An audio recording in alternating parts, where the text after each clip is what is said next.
click natin yung box sa gilid. Yan. So ngayon po, dito naman po sa baba, i-click naman po natin itong naka-highlight na blue. Ayan. So dito naman po guys, so basahin lang po natin sa taas, no, sa portion na to, please complete your information. So ang ibig sabihin dito ay kailangan kumpletuhin muna natin yung information natin para po mas mapapadali na po yung pag-track po ni LTO po sa plate number po natin.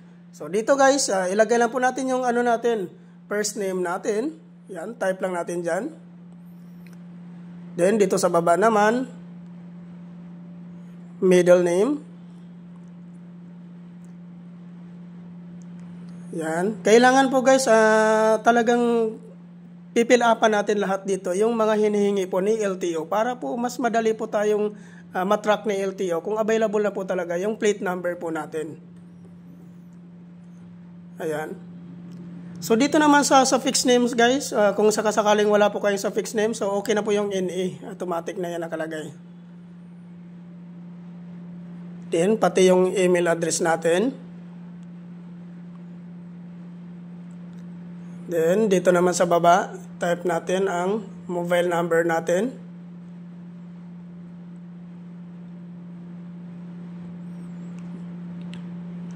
So ayan po, no.